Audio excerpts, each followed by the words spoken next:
Seigneur Dieu de l'univers, je te donne gloire de ce que tu nous rassembles ici encore, afin de nous enflammer de ton feu. Tu nous rassembles ici, sur cette plateforme, pour enflammer nos cœurs. La Bible dit que tu es un feu dévorant. Tu es un feu dévorant. Et dans Jérémie chapitre 5, verset 14, tu as dit à Jérémie, tu lui as dit, je veux que ma parole dans ta bouche soit du feu, et que ce peuple soit du bois, et que ce feu les consume. Seigneur, par ta parole, tu décides d'allumer en nos cœurs le feu divin. Nous te magnifions et nous te bénissons. Et ta parole dit encore dans Hébreux chapitre 1, verset 7, que tu fais des anges des vents et tu fais de tes serviteurs que nous sommes une flamme de feu. Je te bénis de ce que tu as attiré chacun de tes enfants sur cette plateforme afin de le transformer en une flamme de feu. Et tu le fais à travers ta parole que tu nous annonces. Et tu nous enseignes à vivre le quotidien dans la parole. Tu nous enseignes à donner la priorité à l'évangile. Tu nous enseignes à demeurer en toi afin que nous soyons des flammes dévorantes dans cette vie. Et nous te bénissons, Seigneur. Je veux te dire particulièrement merci. Tu es saint, tu es magnifique, tu es puissant. Ton amour est grand, Seigneur. C'est par pur amour et par la grâce dans le Seigneur Jésus que tu nous rassembles ici. Et tu agis pour nous transformer. Voilà pourquoi je bénis ton nom et je te célèbre. Mon cœur te loue. Sois magnifié, sois exalté, sois élevé. Béni sois-tu, Père éternel. Dans le puissant nom de Jésus. Amen. Mes frères et mes sœurs dans le Seigneur, je bénis Dieu de ce que, effectivement, nous sommes là pour que Dieu fasse de nous des flammes de feu, pour que nous puissions consumer dans le monde dans lequel nous vivons, dans notre environnement propre, pour que nous soyons des gens qui consument, c'est-à-dire que notre présence consume les œuvres des ténèbres. C'est cela le fait d'être une flamme de feu. Et Dieu envoie sa parole à travers cette plateforme-là, ici, à travers ce groupe, afin de nous embraser, afin de faire de nous des chrétiens qui impactent, des chrétiens que les œuvres des ténèbres craignent. C'est ce que Dieu veut faire de nous lorsqu'il nous réunit sur cette plateforme.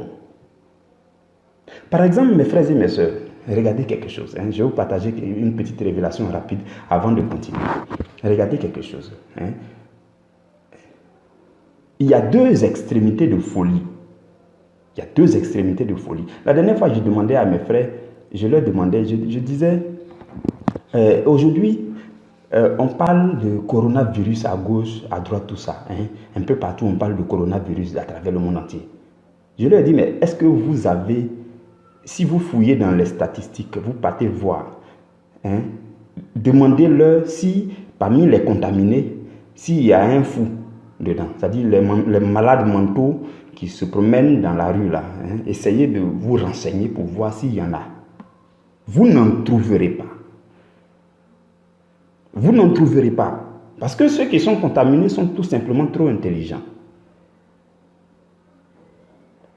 C'est ça, Quelqu'un va me dire, mais pourquoi il dit ça? En fait, il y a deux extrêmes de folie. Quand on dit je m'en fous de quelque chose, quand tu t'en fous de quelque chose, la chose ne peut rien faire avec toi.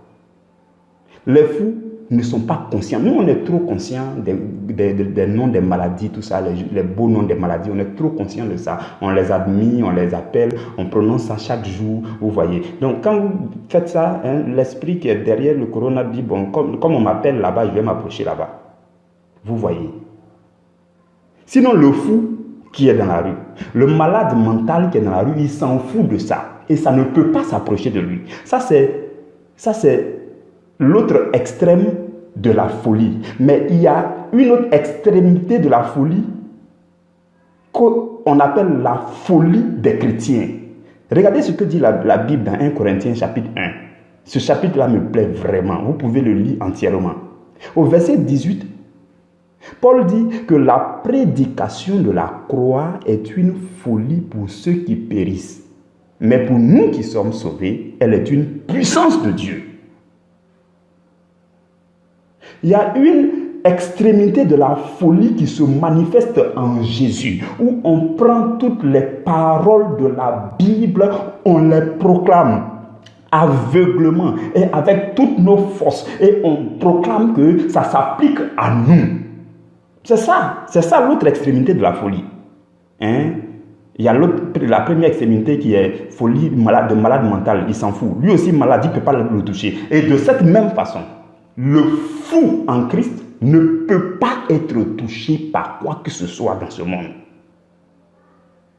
Le verset 21 de 1 Corinthiens chapitre 1 dit qu'il a plu à Dieu de sauver les croyants par la folie de la prédication. Non, la parole de Dieu, la prédication de l'évangile, cette folie-là, lorsque vous appliquez la prédication de l'évangile à votre vie, la folie que vous manifestez ainsi, Dieu vous sauvera forcément. Parce qu'il a plu à Dieu de sauver les croyants par la folie de la prédication. Et le verset 25 va dire que la folie de Dieu est plus sage que les hommes. Vous voyez. C'est-à-dire que la folie de Dieu que les chrétiens peuvent faire, hein, cette folie-là, elle est plus sage que peu importe l'intelligence du monde. Et le verset 29 va dire, Dieu a choisi les choses qui sont folles afin de confondre les choses qui sont sages. En fait, c'est les chrétiens qui sont fous de Dieu, qui sont plongés en Dieu. C'est ceux-là que Dieu choisit pour confondre ceux qui sont sages. Voilà pourquoi il peut exister un chrétien dans un endroit et tout le monde peut être touché par quelque chose de mauvais et ce chrétien ne sera pas touché parce qu'il est fou. Il est effectivement fou. Il est fou. Il est spirituellement fou dans le Seigneur. Tout comme le malade mental qui s'en fout. Regardez un peu, admirez un peu les malades mentaux. On ne sait pas s'il mange, on ne sait pas où il mange. Il mange dans la poubelle. Tout ce qu'il mange, tout est pourri par exemple. Mais il est en bonne santé, il marche. En plus, c'est eux qui font les grandes distances. Observez-les bien. Tu le trouves dans ce quartier. Demain, tu le trouves, il est dans un autre quartier. C'est ça. En fait, ça, c'est une extrémité de la folie qui peut nous donner des enseignements. Mais la folie que vous et moi, nous sommes appelés à manifester, c'est de saisir la parole de Dieu, d'épouser la parole de Dieu, de proclamer constamment la parole de Dieu. Par exemple, dans ces temps-ci, les gens parlent trop de coronavirus. À peine même le nom de Jésus est trop proclamé. Et ça m'énerve. Personnellement, je vous dis. Le chrétien, vous pouvez faire l'exemple, peut-être pas vous directement, mais essayez de voir, vous allez comprendre que les gens prononcent plus le mot corona dans la journée que le nom de Jésus. Parce que, pour l'instant, ils n'ont pas encore compris la puissance spirituelle qui se dégage lorsqu'on prononce le mot Jésus. Quand tu dis Jésus et que tu as conscience de ce que tu prononces, spirituellement, tout ce qui est mauvais dans le spirituel, s'il y avait un esprit impur ou bien un démon qui a côté, ça attire ton attention, ou bien encore ça le propulse systématiquement. Mais nous ne faisons pas usage du nom de Jésus, mais nous utilisons plein d'autres noms à longueur de journée, ainsi de suite. Mes frères et mes sœurs, nous devons faire la folie. Il y a l'autre extrémité de la folie dans le Seigneur qui fait que rien de ce monde ne vous touchera. Vous comprenez? Et il y a quelque chose. Il fait un moment, j'entendais les gens parler de la Chine populaire en Côte d'Ivoire. Je dis, mais c'est quelle histoire de Chine? Parce qu'en fait, je me posais la question personnellement. Moi, je ne suis pas trop les histoires de DJ et autres là. Et j'entends, on dit la Chine populaire, la Chine. Et attends, qu'est-ce qui se passe? Les Chinois sont devenus beaucoup en Côte d'Ivoire bien. Et les Chinois là même sont tellement nombreux, ils viennent dans le pays des gens partout. C'est ce qu'il me disait. Mais après, on m'explique, on me dit non, en fait, il y a un artiste qui est mort, vous le connaissez certainement, que c'est lui qui dit que ces adeptes-là sont tellement nombreux, donc il est le président de la Chine. Oh, quand j'ai entendu ça, mon cœur a commencé à pleurer. J'ai dit, voici des gens qui ont la capacité de se faire populaire. Et un chrétien n'est pas capable de rendre Jésus populaire. J'ai commencé à pleurer en même temps. J'ai dit, mais attends Seigneur, donc, mais attends, comment ça peut se passer? Mais il faut que, si on doit dire que quelqu'un est populaire sur cette terre, il faut que ce soit Jésus. Vous comprenez? Bon, ça c'était une parenthèse. Je voulais juste vous partager ça, mes frères et mes sœurs. Alors, nous allons revenir à notre sous-thème de ce jour. Déjà, je rappelle rapidement que le thème de la semaine, d'abord le thème du mois d'avril, c'est connaître l'amour de Dieu. Connaître l'amour de Dieu.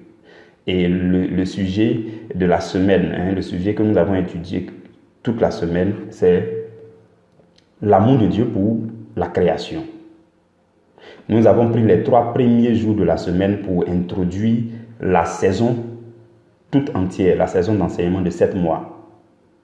Et après, nous avons commencé à parler de l'amour de Dieu pour la création, ainsi de suite. Nous avons déjà parlé même d'abord de Dieu. Qui est le Dieu dont nous parlons? Ce jour-là, nous avons beaucoup parlé de Dieu. Nous avons énuméré les noms de Dieu, ce que Dieu fait et les noms qui en découlent, ainsi de suite. Ça, je crois, c'était avant-hier. Et hier, nous avons parlé de l'amour de Dieu pour la création. Et aujourd'hui est le dernier sous-thème que nous avons à méditer en cette semaine. Aujourd'hui, le samedi 11 avril 2020.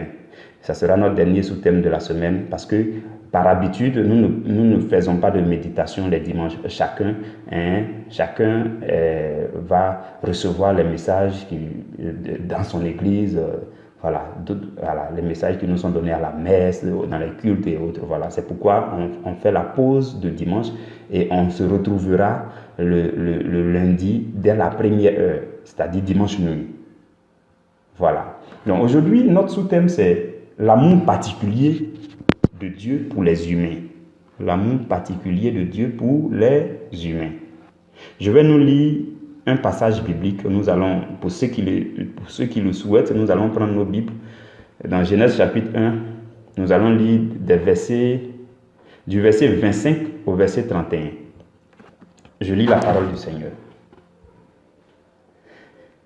Dieu fit les animaux de la terre selon leur espèce, le bétail selon son espèce, et tous les reptiles de la terre selon leur espèce. Dieu vit que cela était bon.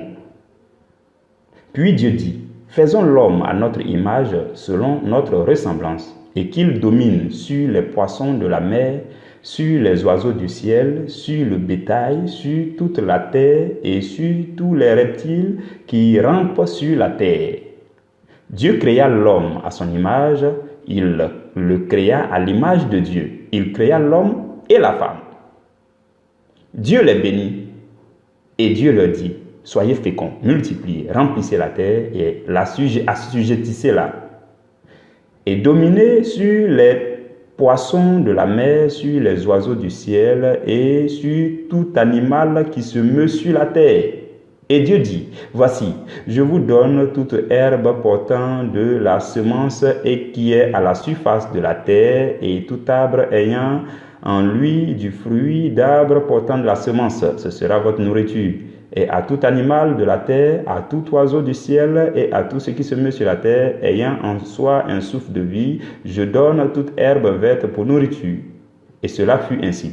Dieu vit ce qu'il avait fait, et voici, cela était très bon. Ainsi, il y eut un soir, il y eut un matin, ce fut le 6e jour. Parole du Seigneur. Mes frères et mes sœurs, dans le Seigneur, voici le texte que nous avons à méditer aujourd'hui. Et je voudrais que nous puissions nous suivre calmement, que nous puissions saisir les profondeurs de la parole, les révélations que le Seigneur a prévues pour nous aujourd'hui, pour que vous puissiez saisir cela complètement. et que cela puisse produire du fruit dans votre vie. Mes frères et sœurs dans le Seigneur, Dieu a créé les autres créatures et il a dit cela était bon. Et après il a donné des recommandations à l'homme et à la femme. Il a créé l'homme et la femme, il leur a donné des recommandations, il a donné tout ce qu'ils devaient manger, tout ça. Et quand il finit, le 6e jour, après que Dieu ait eu créé l'homme et la femme, Dieu dit cela était très bon. Donc, Dieu apprécie tout particulièrement l'homme. Je le dis parce qu'au verset 27 du texte que nous avons lu, la Bible dit que Dieu a créé l'homme à son image. Vous voyez? Donc Dieu a créé l'homme et la femme à son image. C'est la seule espèce que Dieu a créée à son image et selon sa ressemblance. C'est la seule espèce. La Bible n'a pas dit que Dieu a créé les animaux à son image et à sa ressemblance. Non. C'est lorsque vient le tour de l'homme et la femme, la Bible dit que Dieu les a créés à son image et selon sa ressemblance. C'est ce qui fait que l'espèce humaine est beaucoup plus précieuse aux yeux de Dieu. Mais ce que je voudrais vous dire, c'est que ce que Dieu a créé à son image et selon sa ressemblance là, c'est ce qui n'était pas encore souillé par le péché. Vous voyez, c'est l'ancienne nature de Adam. Donc, c'est dans l'ancienne nature de Adam que Dieu a mis son image et sa ressemblance. L'image de Dieu en l'homme, c'est l'être intérieur de l'homme. Mais cet être intérieur va être souillé lorsque le péché va entrer dans le monde. Et donc, ce que Dieu a créé ne sera plus en bon état parce que Satan va venir souiller, le péché va entrer dans le monde et donc l'image initialement propre de Dieu qui était en l'homme là, cette image va être souillée, cette image va être polluée par le péché. Donc c'est ce qui va faire que l'homme sera un tout petit peu éloigné de Dieu. Donc ce que Dieu aimait, ce que Dieu aime véritablement, c'est l'image de Dieu en l'homme. Mais cette image-là a été tachetée par le péché, a été souillée. Et lorsque cette image est souillée, Dieu ne se reconnaît plus trop en l'homme. L'homme ne peut plus être dans la présence de Dieu comme c'était le cas auparavant. Parce que l'image de Dieu, Dieu ne reconnaît plus son image en l'homme. Cette image-là a été polluée par Satan. Vous comprenez? Voilà pourquoi Dieu va entreprendre des tentatives. Il va chercher à aider l'homme pour que l'image de Dieu qui est en l'homme là devienne propre. Vous voyez. Donc, à un moment donné, les hommes étaient trop pécheurs sur la terre. Dieu va dire, bon, je vais sauver un échantillon pur. Je vais prendre Noé et sa famille pour les mettre dans un bateau. Et je vais les sauver, espérant que cet échantillon pur-là, lorsque le déluge va finir, ils vont se reproduire. Et là, maintenant, tout le monde sera pur. Dieu va envoyer cette première tentative. Mais ça ne va pas marcher. Parce qu'après le déluge, Noé va aller boire tout ça. Et puis après, il va coucher avec ses filles. Bon, et le péché encore est venu dans le monde. Donc, l'image de Dieu, l'image que Dieu a mise en nous et que Dieu aime, cette image-là va continuer à être souillée, polluée par le péché originel. Vous comprenez, mes frères et mes sœurs. Et Dieu va continuer ses tentatives. Par exemple, Dieu, à travers Moïse, Dieu va envoyer les tables de la loi. Et Dieu va donner des instructions. Instruction sur instruction. Il va donner à Moïse. Lisez le livre de Lévitique et Deutéronome, vous allez découvrir. Instruction sur instruction. Dieu va donner au peuple d'Israël dans le but d'aider les hommes à rendre propre l'image de Dieu qui est en eux afin qu'ils puissent se rapprocher convenablement de Dieu. Afin que Dieu puisse se reconnaître en eux. Mais la Bible va nous dire encore que la loi n'a rien pu amener à la perfection. Donc là encore, ça a été une deuxième tentative, ça n'a pas marché. Le péché était tellement ancré dans le monde que ça ne va pas marcher. La loi n'a rien pu amener à la perfection. Vous voyez. Voilà pourquoi Dieu va envoyer la solution la plus récente, la plus excellente et la plus puissante. Dieu va envoyer Jésus sur la terre. En fait, Dieu lui-même va venir sur la terre. Mais il va venir sur la terre sous forme d'un homme. Je le dis parce que quand vous lisez Colossiens chapitre 1, verset 15, la Bible dit que Jésus est l'image du Dieu invisible, le premier-né de toute la créature. Vous voyez, Jésus sur la terre, c'était en fait l'image de Dieu. Donc, voilà pourquoi aussi Jésus lui-même, dans Jean chapitre 14, verset 9, quand il parlait à Philippe, il a dit à Philippe, mais Philippe, je suis avec vous depuis vous ne m'avez pas encore reconnu. Il dit, celui qui m'a vu, a vu le Père. Donc, Jésus sur la terre était l'image du Dieu invisible. Et donc, je vais vous expliquer pourquoi Dieu a envoyé son image sur la terre. En fait, initialement, Dieu nous avait créés à son image et selon sa ressemblance. Notre être intérieur, qui est l'image de Dieu, est censé ressembler à Dieu. Mais cet être intérieur a été pollué par le péché. Voilà pourquoi Dieu va descendre lui-même. Il va venir en Jésus-Christ, qui est l'image du Dieu invisible, pour que nous puissions, Jésus puisse, la présence de Jésus puisse nous transformer, pour que notre image devienne propre. Donc en fait, avec Jésus, Dieu nous recommande de ressembler à Jésus. Jésus est l'image de Dieu. Si nous voulons que notre image, l'image de Dieu à l'intérieur de nous, retrouve son éclat initial, nous n'avons qu'à nous approcher de Jésus, nous n'avons qu'à épouser Jésus, nous n'avons qu'à nous confondre avec Jésus, nous n'avons qu'à nous mélanger avec Jésus pour que notre être intérieur retrouve son éclat initial. C'est la raison pour laquelle Dieu a envoyé Jésus. Et regardez ce que la Bible va dire dans Romains chapitre 8, verset 29. Dans ce verset-là, la Bible dit que ce que Dieu a connu d'avance, il les a aussi prédestinés à être semblables à l'image de son Fils, afin que son Fils fût le premier-né de tous les frères. Vous voyez. Donc, Dieu nous recommande, il nous a prédestinés à être semblables à l'image à Jésus. Et il nous recommande d'être semblables à Jésus.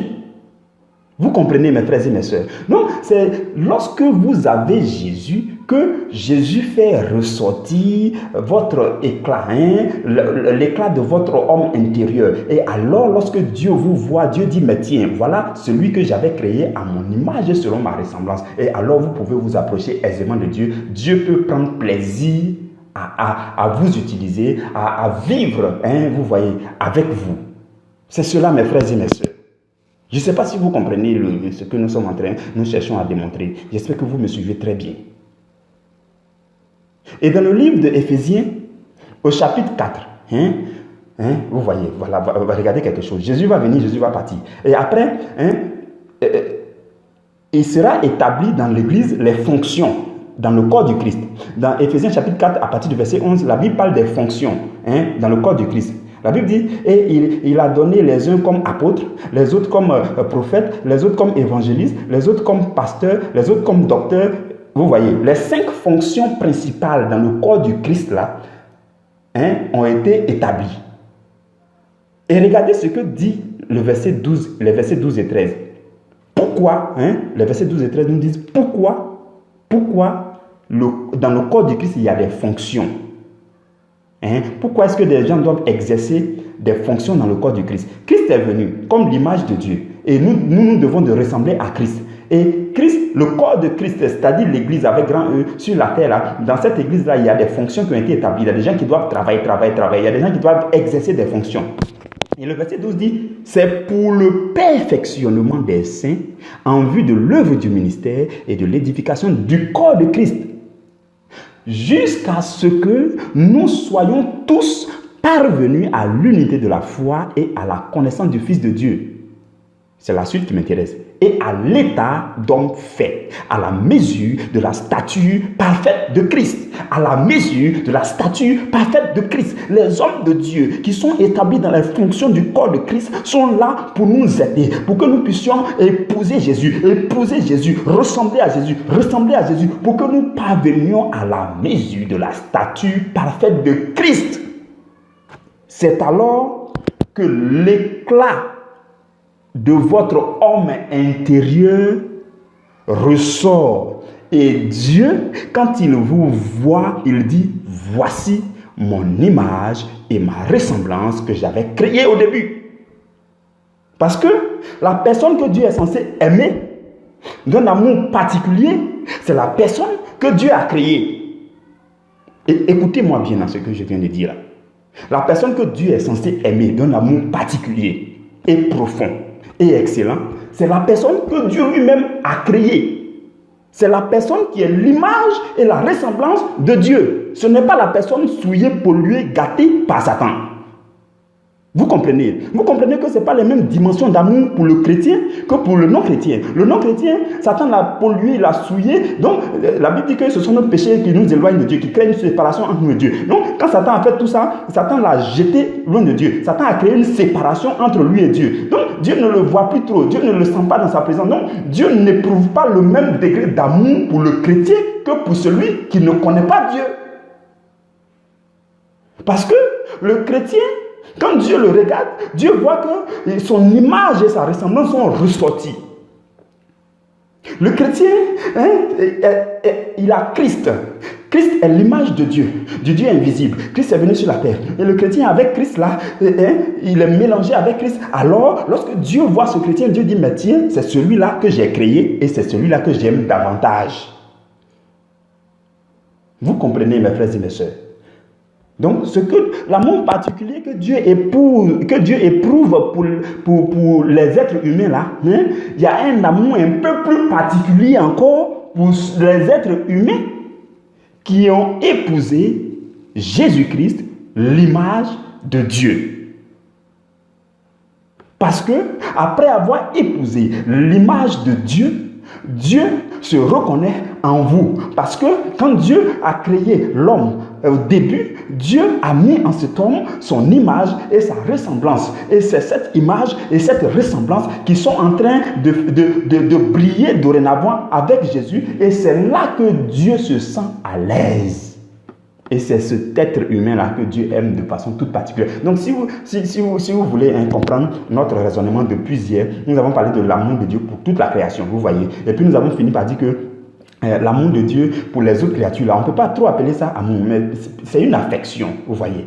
Et après encore, on est passé à un autre niveau où on dit Dieu aime l'humanité. Ok, mais ça aussi, on a compris. Mais parmi les humains, Dieu veut aider les humains à faire ressortir l'image de Dieu qui est en eux. Et les humains qui épousent Jésus, qui se mélangent avec Jésus, Jésus étant l'image du Dieu invisible, les humains qui s'accrochent à Jésus, c'est ces humains-là, qui font ressortir l'éclat de l'image de Dieu qui était en eux, qui avait été pollué par le péché. Donc cet éclat-là, avec Jésus, cet éclat ressort. Et alors, Dieu les aime davantage parce que Dieu aime beaucoup plus ce qu'il a créé à son image et selon sa ressemblance. Dieu aime moins, le degré d'amour que Dieu a pour les autres là est moindre. Parce que ceux-là, c'est vrai, ils avaient été créés à l'image de Dieu selon sa ressemblance, mais Satan est venu polluer. Et eux aussi, ils continuent de se faire polluer par Satan. Et de ce fait, ils s'éloignent davantage de Dieu. Donc, vous voyez, donc là encore, on fait ressortir la catégorie des personnes qui sont mélangées avec Jésus, qui épousent Jésus, qui ressemblent à Jésus. Jésus qui est l'image de Dieu. Et alors, lorsque Dieu regarde cette catégorie de personnes-là, Dieu se reconnaît en eux et Dieu les aime d'un amour particulier.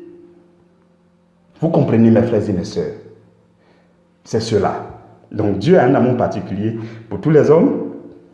Dieu a envoyé Jésus-Christ pour sauver tous les hommes. La parole de Jésus-Christ continue d'être prêchée, d'être vécue pour sauver davantage des hommes.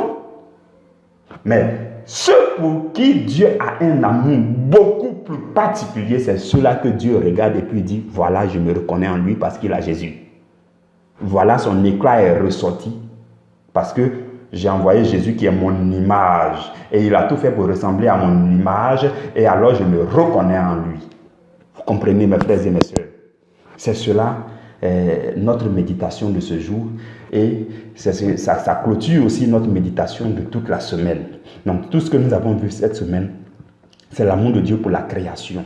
Et nous sommes allés pas à pas pour faire ressortir l'amour particulier que Dieu éprouve pour vous et pour moi qui avons accepté Jésus. Et l'amour particulier que Dieu désire éprouver pour ceux-là qui n'ont pas encore accepté Jésus, pour ceux qui sont sur le point d'accepter Jésus, pour ceux qui sont en train de déconner aussi, bon, ils ont déjà accepté Jésus, mais bon, vraiment, de temps en temps, voilà, ils sont ni chauds ni froids. Non, Dieu continue de les aimer. Mais Dieu désire éprouver un amour tout particulier pour eux. Dieu désire que l'éclat de leur être intérieur ressorte et alors il va se reconnaître en eux. Et alors ils vont vivre. Vous voyez, la dernière fois il nous a dit, c'est quand on s'épouse qu'on commence à s'aimer. En fait, Dieu fait tout ça pour que vous puissiez l'épouser, épouser Jésus-Christ. Et alors l'histoire d'amour devient beaucoup plus glorieuse. Vous comprenez? Et voilà pourquoi nous allons y aller pas à pas dans ce séminaire-là. Nous allons y aller pas à pas. Je vous dis, le Seigneur, il est vraiment merveilleux. Il nous aime. Tout est déjà en place. J'ai dit, donc, c'est cela. Suivez, restez connectés, s'il vous plaît. S'il vous plaît. Restez vraiment connectés pour que nous puissions cheminer avec le Seigneur, pas à pas. Cette belle histoire d'amour-là, pour que nous puissions la vivre ensemble. Donc, notre sous-thème d'aujourd'hui est un sous-thème transitif. Parce que la semaine prochaine, toute la semaine prochaine, nous allons parler des preuves de l'amour de Dieu pour l'humanité. C'est vrai, nous avons dit que Dieu éprouve un amour pour toute la création, pour l'humanité, ainsi de suite. Mais il faut que nous puissions prouver cela. Nous allons y aller pas à pas dans les Écritures pour faire ressortir les preuves de l'amour de Dieu pour l'humanité. Que la grâce de Dieu demeure sur vous. Je souhaite à tous une très bonne fête de Pâques. Une très bonne fête de Pâques. La Pâques, c'est la commémoration de la grande victoire. La plus grande victoire jamais obtenue dans l'humanité, c'est ça qui est la Pâques. Je ne sais pas si les gens comprennent. Si les gens comprennent la teneur de la Pâques. La Pâques, c'est la plus grande victoire. Je vous souhaite une excellente fête de Pâques. Où que vous soyez, confinés ou non confinés, fêtez la Pâques joyeusement comme vous le faites d'habitude. Que la grâce de Dieu demeure sur vous. Que la paix de Dieu soit sur vous dans le nom puissant du Seigneur Jésus-Christ de Nazareth. Amen.